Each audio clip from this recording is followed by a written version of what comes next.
ನನ್ನ ಹೆಸರು ರವಿ. ನಾನು ಆಂಧ್ರದಲ್ಲಿ ಕೆಲಸ ಮಾಡ್ತಿದ್ದೆ. ನಾನು ಬೆಳೆದಿದ್ದು ಹಳ್ಳಿಯಲ್ಲಿ. ಅಲ್ಲಿ ಅಪ್ಪನೇ ಬೇರೆಯವ್ರ ತೋಟದಲ್ಲಿ ಕೆಲಸ ಮಾಡ್ತಿದ್ರು. ಮತ್ತು ನಾನು ಅಲ್ಲೇ ಇದ್ದರೆ ನನಗೂ ಅದೇ ಕೆಲಸ. ನಾನು ಓದಿರಲಿಲ್ಲ. ಹಾಗೆ ನಾನು ಆಂಧ್ರಕ್ಕೆ ಹೋದೆ. ಅಲ್ಲಿ ಫ್ಯಾಕ್ಟ್ರಿಯಲ್ಲಿ ಕೆಲಸ ಮಾಡ್ತಾ ಇದ್ದೆ. ಅಲ್ಲೇ ನನ್ನ ಫ್ರೆಂಡ್ ಇದ್ದ. ಆಗಾಗ ಅವನ ಮನೆಗೆ ಹೋಗ್ತಾ ಇದ್ದೆ. ಅಲ್ಲಿ ಅವಳ ತಂಗಿ ಇಷ್ಟ ಆದ್ಲು. ಹಾಗೆ ನನ್ನ ಮನೆಯವರಿಗೆ ಹೇಳಿದೆ. ಅವ್ರಿಗೇನೂ ಅಭ್ಯಂತರ ಇರಲಿಲ್ಲ. ಮತ್ತು ನನ್ನ ಫ್ರೆಂಡ್ಗೆ ಇದರಿಂದ ಖುಷಿಯೇ ಇದ್ದದ್ದು. ನಾನು ನನ್ನ ಅಪ್ಪ ಅಮ್ಮನ ಇಲ್ಲೇ ಕರೆಸಿ ಮದುವೆ ಮಾಡಿಕೊಂಡೆ. ಮದುವೆಯಾಗಿ ಸ್ವಲ್ಪ ದಿನ ತುಂಬ ಚೆನ್ನಾಗಿದ್ವಿ. ಒಂದು ಫ್ಯಾಕ್ಟ್ರಿಯಲ್ಲಿ ಕೆಲಸ ಮಾಡಬೇಕಾದ್ರೆ ಸಡನ್ನಾಗಿ ಬೆಂಕಿ ಹಿಡಿದಿತ್ತು.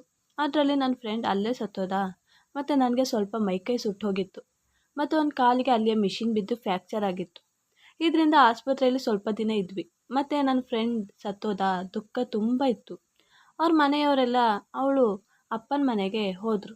ಮತ್ತು ನನಗೆ ಬೇರೆ ಕೆಲಸ ಮಾಡಲು ಆಗ್ತಾ ಇರಲಿಲ್ಲ. ಗೋರ್ಮೆಂಟ್ನಿಂದ ಸ್ವಲ್ಪ ಹಣ ಸಿಕ್ಕಿತ್ತು. ಸ್ವಲ್ಪ ಚಿಕಿತ್ಸೆಗೆ ಖರ್ಚಾಯಿತು. ಮತ್ತು ಸ್ವಲ್ಪ ಹಣ ಇತ್ತು. ಹೊರಗಡೆ ಹೋಗಿ ಕೆಲಸ ಮಾಡಲು ಆಗಲ್ಲ.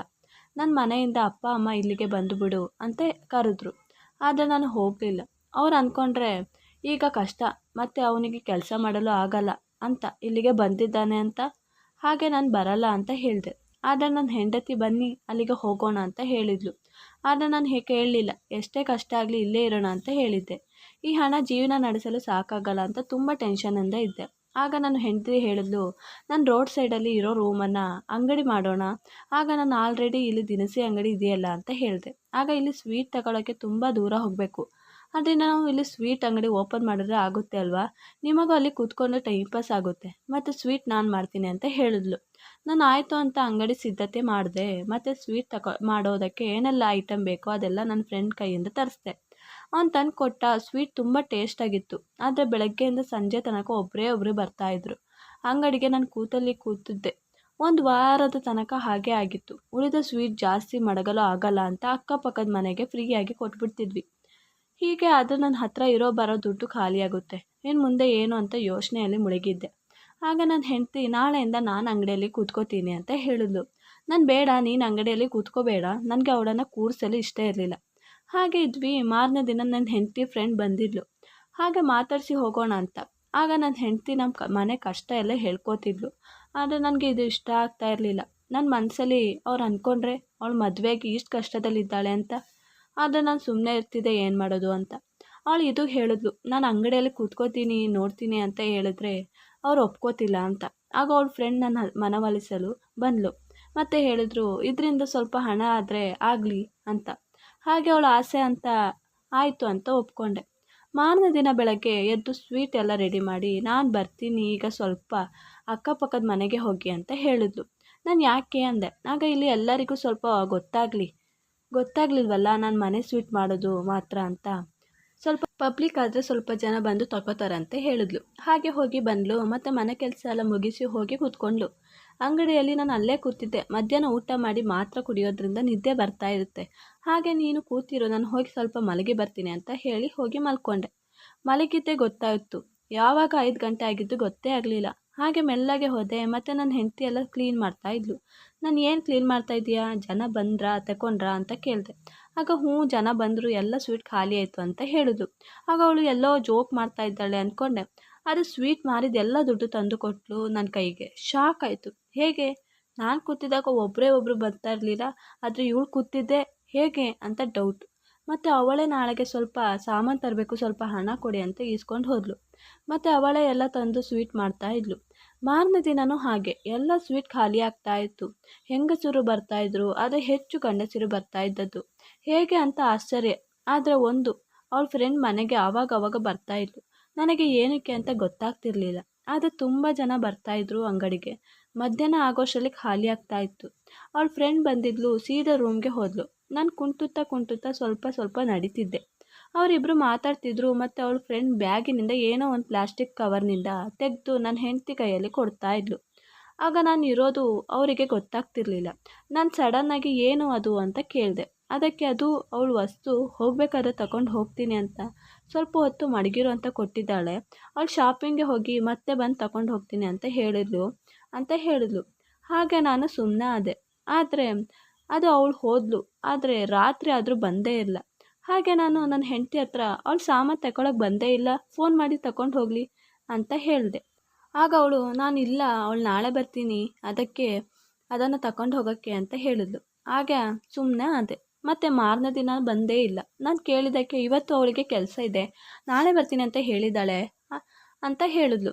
ಆಗ ನಾನು ಸುಮ್ಮನೆ ಆದೆ. ಮತ್ತು ಏನೋ ಮರ್ತೇ ಹೋಯಿತು. ಆದರೆ ಇಷ್ಟು ಕಸ್ಟಮರ್ ಹೇಗೆ, ಅದು ಇವಳು ಕೂತ್ಕೊಂಡಾಗ ಮಾತ್ರ ಅಂತ ಡೌಟ್ ಬರ್ತಾ ಇತ್ತು.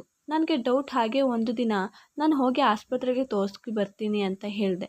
ಅದಕ್ಕೆ ಅವಳು ನಾನು ಬರಲಾ ಅಂತ ಕೇಳಿದ್ಲು. ಆಗ ಇಲ್ಲ ಬೇಡ, ಈಗ ಸ್ವಲ್ಪ ನಡಿತೀನಿ, ಹೋಗಿ ಬರ್ತೀನಿ ಬಿಡು, ನಿನಗೆ ಇಲ್ಲಿ ಅಂಗಡಿಯಲ್ಲೂ ಇರಬೇಕಲ್ವಾ, ಸ್ವಲ್ಪ ಸ್ವೀಟು ರೆಡಿ ಮಾಡಬೇಕು, ಹೋಗ್ತೀನಿ ಬಿಡು ಅಂತ ಹೇಳಿದೆ. ಆಗ ಹ್ಞೂ ಅಂದ್ಲು. ಹಾಗೆ ಹೋದೆ. ಆದರೆ ಆಸ್ಪತ್ರೆಗೆ ಅಲ್ಲ, ನನ್ನ ಫ್ರೆಂಡ್ ಮನೆಗೆ. ಅಲ್ಲಿ ನನ್ನ ಫ್ರೆಂಡ್ ಹತ್ರ ಅವಳು ನೋಡಿಲ್ಲ, ನೀನು ನನ್ನ ಮನೆಗೆ ಹೋಗಿ ಸ್ವಲ್ಪ ಸ್ವೀಟ್ ತಗೋ, ಅಲ್ಲಿ ಬೇರೆ ಏನಾದರೂ ಆಗುತ್ತಾ ನೋಡೋಣ ಅಂತ ಹೇಳಿದೆ. ಆಗ ಅವನು ನೀನೇನೋ ಹೇಳ್ತಾ ಇದೀಯಾ, ನೀನು ವೈಫ್ ಮೇಲೆ ಡೌಟ್ ಪಡ್ತಾ ಇದೀಯಾ ಅಂತ ಕೇಳ್ದ. ಆಗ ನಾನಿಲ್ಲ, ಅದು ನಾನು ಅಂಗಡಿಯಲ್ಲಿ ಕೂತಿದ್ದಾಗ ಒಬ್ಬರು ಸ್ವೀಟ್ ತಗೊಳ್ಳೋಕ್ಕೆ ಬರ್ತಾ ಇರಲಿಲ್ಲ. ಆದರೆ ಏನೋ ಗೊತ್ತಿಲ್ಲ, ಅವಳು ಕೂತಿದ್ದೆ ಸ್ವೀಟ್ ಮಧ್ಯಾಹ್ನನೇ ಖಾಲಿಯಾಗುತ್ತೆ, ಹೇಗೆ ಅಂತ ಗೊತ್ತಿಲ್ಲ. ಮತ್ತು ನನ್ನ ಜಾಗದಲ್ಲಿ ನೀನಿದ್ರೂ ಡೌಟ್ ಪಡ್ತಾ ಇರಲಿಲ್ವಾ. ನಾನು ಒಂದು ಸಲ ಡೌಟ್ ಕ್ಲಿಯರ್ ಆದರೆ ಒಳ್ಳೇದಲ್ವಾ, ಹೋಗು 1 kg ಸ್ವೀಟ್ ತಗೋ, ಮತ್ತೆ ನೋಡೋಣ ಅಂತ ಹೇಳಿದೆ. ಅವ್ನು ಹೋಗಿ ಸ್ವೀಟ್ ತಗೋತಿದ್ದ, ನಾನು ಅಲ್ಲೇ ಬಚ್ಚಿಟ್ಟುಕೊಂಡೆ. ಮತ್ತು ಅಲ್ಲೇ ನೋಡ್ತಾ ಇದ್ದೆ, ಅವ್ನು ಸ್ವೀಟ್ ತಗೊಂಡ. ಮತ್ತು ನನ್ನ ಹೆಂಡತಿ ಮತ್ತೆ ಏನೋ ಬೇಕು ಅಂತ ಕೇಳಿದ್ಲು. ನನಗೆ ಸರಿಯಾಗಿ ಕೇಳಿಸ್ತಾ ಇರಲಿಲ್ಲ. ಅವ್ನು ಹಾಂ ಕೊಡಿ ಅಂದ. ಅದಕ್ಕೆ ಅವಳು ಎಷ್ಟು ಬೇಕು ಅಂತ ಕೇಳಿದ್ಲು. ಅವನು 1 kg ಕೊಡಿ ಅಂದ. ಅವಳು ಒಂದು ಕವರ್ನಲ್ಲಿ ಕೊಟ್ಲು. ಅದನ್ನು ಈಸ್ಕೊಂಡು ಬಂದ. ಮತ್ತು ಸೀದಾ ಅವನ ಮನೆಗೆ ಹೋದ್ವಿ. ಒಂದು ಡಬ್ಬಿಯಲ್ಲಿ ಸ್ವೀಟ್ ಇತ್ತು, ಇನ್ನೊಂದು ಕವರ್ನಲ್ಲಿ ಏನಿದೆ ಅಂತ ಓಪನ್ ಮಾಡಿ ನೋಡಿದ್ವಿ. ಅದರಲ್ಲಿ ಫಿಟ್ಕರಿ ಇತ್ತು. ನಾನು ಇದಾ ಅಂತ ಸುಮ್ಮನೆ ಆದರೆ ನನ್ನ ಫ್ರೆಂಡು ಇದನ್ನು ಸರಿಯಾಗಿ ಟೆಸ್ಟ್ ಮಾಡಿಸಿ ನೋಡೋಣ ಅಂತ ಹೋಗಿ ಟೆಸ್ಟ್ ಮಾಡಿಸಿದ್ವಿ. ಅವರು ಹೇಳಿದ್ದನ್ನು ಕೇಳಿ ಶಾಕ್ ಆಯಿತು. ಏನಂದರೆ ಅದರಲ್ಲಿ ಸ್ವಲ್ಪ ಡ್ರಗ್ಸ್ ಮತ್ತು ಮಕ್ಕಳಾಗದ ಹಾಗೆ ಇರೋ ಮೆಡಿಸನ್ ಮಿಕ್ಸ್ ಆಗಿತ್ತು. ಆದ್ದರಿಂದ ಇದನ್ನು ಮಕ್ಕಳು ಬೇಡವಾದರೂ ಮತ್ತು ಡ್ರಗ್ಸ್ಗೆ ಎಡಿಟ್ ಆದವರು ಇದನ್ನು ತಗೋತಾರೆ. ಹಾಗೆ ಇದನ್ನು ಸ್ವಲ್ಪ ಜನಕ್ಕೆ ಗೊತ್ತು ಮಾಡಲು ನನ್ನ ಹೆಂಡತಿ ಹೇಳಲು ಅಕ್ಕಪಕ್ಕದ ಮನೆಗೆ ಹೋಗಿದ್ದು.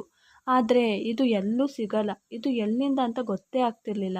ಆಗ ನನ್ನ ಫ್ರೆಂಡ್ ಹೇಳ್ದ, ಇದು ಪೊಲೀಸ್ ಕೇಸ್ ಆಗುತ್ತೆ, ಇನ್ನು ಗೊತ್ತಾದರೆ 10 ವರ್ಷ ಜೈಲೇ ಮತ್ತು ಹೆಚ್ಚು ದಂಡ ಕಟ್ಟಬೇಕು ಅಂತ ಹೇಳಿದ್ದ. ನನಗೆ ಮೈಕೈಯೆಲ್ಲ ನಡುಗಲಾಡಿಸ್ತು.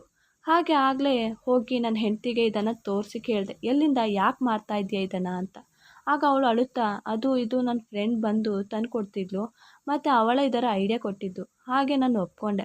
ಹಾಗೆ ಅಕ್ಕಪಕ್ಕದ ಮನೆಯವ್ರ ಹತ್ರ ಹೇಳಿ, ಈಗ ಅಲ್ಲಿ ಸ್ವಲ್ಪ ಅದೇ ರೀತಿ ಅಲ್ವಾ, ಗಲ್ಲಿ ಅಲ್ವಾ, ಹಾಗೆ ಸ್ವಲ್ಪ ಒಪ್ಕೊಂಡೆ. ಮತ್ತು ಅವಳು ಹೇಳಿದ್ಲು, ಈ ಕಷ್ಟದ ಜೀವನ ಮಾಡೋಕ್ಕಿಂತ ಅದು ಅಲ್ಲದೆ ಈ ಬಿಸ್ನೆಸ್ ಸ್ಟಾರ್ಟ್ ಮಾಡಿ ಲಾಸ್ ಮೇಲೆ ಲಾಸ್ ಆಗ್ತಾ ಇದೆ, ನಮಗೂ ಹೀಗೆ ಕಷ್ಟ ಆಗಿತ್ತು, ಹಾಗೆ ನಾವು ನೋಡು ಈ ಬಿಸ್ನೆಸ್ ಸ್ಟಾರ್ಟ್ ಮಾಡಿ ಈಗ ನನ್ನ ಲೈಫ್ ನೋಡು ಎಷ್ಟು ಚೆನ್ನಾಗಿ ನಡೀತಾ ಇದೆ ಅಂತ ಹೇಳಿದ್ಲು. ಹಾಗೆ ನನಗೂ ಆಸೆ ಆಗಿ ಒಪ್ಕೊಂಡೆ. ಆಗ ನಾನು ಹೇಳಿದೆ, ಇದೇನಾದರೂ ಪೊಲೀಸ್ಗೆ ಗೊತ್ತಾದರೆ ಮತ್ತೆ ನಾವು ಜೈಲು ಪಾಲು ಮತ್ತು ದಂಡ ಕಟ್ಟಬೇಕು ಅಂತ. ನನ್ನ ಹೆಂಡತಿ ಹೆದರ್ಕೊಂಡು ಮತ್ತೆ ಹೇಳಿದ್ಲು, ಇನ್ಯಾವತ್ತೂ ಮಾರಲ್ಲ ಇದನ್ನು ಅಂತ. ಮತ್ತು ಇದೇ ಮೊನ್ನೆ ನೀವು ಏನೋ ಬಚ್ಚಿಡ್ತಾ ಇದ್ದಿದ್ದು. ಆಗ ಹ್ಞೂ ಅಂದ್ಲು. ಮತ್ತು ಕೇಳಿದೆ, ಇದರ ಕಾಸಲ್ಲಿ ಏನು ಮಾಡಿದೆ ಅಂತ. ಆಗ ಸ್ವಲ್ಪ ಹಣ ಇದೆ, ನಾನು ಎತ್ತು ಮಡಗಿದ್ದೀನಿ, ಮತ್ತು ಸ್ವಲ್ಪ ಹಣ ಇದು ಅಂತ ಹೇಳಿದ್ಲು. ಆಗ ಇರೋದೆಲ್ಲ ಮಣ್ಣಲ್ಲಿ ಹೂತು ಹಾಕಿದ್ವಿ. ಮತ್ತು ನಾನು ದೇವರ ಹತ್ರ ಧನ್ಯವಾದ ಹೇಳ್ತಾ ಇದ್ದೆ, ಇದು ಪೊಲೀಸ್ಗೆ ಗೊತ್ತಾಗಲಿಲ್ವಲ್ಲ ಅಂತ. ಮತ್ತು ಈ ಹಣದಿಂದ ನಾನು ಟೌನ್ನಲ್ಲಿ ಒಂದು ದಿನಸಿ ಅಂಗಡಿ ಮಾಡಿದ್ದೆ. ಅದರಿಂದ ನಮ್ಮ ಜೀವನ ಕಳೀತಾ ಇದೆ. ಮತ್ತು ನಾವು ಒಳ್ಳೆ ಜೀವನ ಲೈಫ್ ಸ್ಟೈಲ್ ಚೇಂಜ್ ಆಗಬೇಕು ಅಂತ ಹೆಚ್ಚು ಅಡ್ಡದಾರಿ ಹಿಡಿತೀವಿ. ಆದರೆ ಇದರಿಂದ ಬೇರೆಯವರ ಜೀವನ ಹಾಳಾಗ್ತಿದೆ ಮತ್ತು ಅವ್ರು ಸಾಯ್ತಾ ಇದ್ದಾರೆ ಅಂತ ಒಂದು ಸಲನೂ ಅವ್ರ ಬಗ್ಗೆ ಚಿಂತೆ ಮಾಡಲ್ಲ. ನಾವು ಚೆನ್ನಾಗಿ ಜೀವನ ಮಾಡಬೇಕು ಮತ್ತು ನಾವು ಸೆಟ್ಲ್ ಆಗಬೇಕು ಅಂತ ಮಾತ್ರ ಅಂದ್ಕೋತಾ ಇರ್ತೀವಿ ಅಷ್ಟೇ ಅಲ್ವಾ. ಈ ವಿಡಿಯೋ ಇಷ್ಟವಾದಲ್ಲಿ ಪ್ಲೀಸ್ ಲೈಕ್ ಆ್ಯಂಡ್ ಸಬ್ಸ್ಕ್ರೈಬ್ ಮಾಡಿ.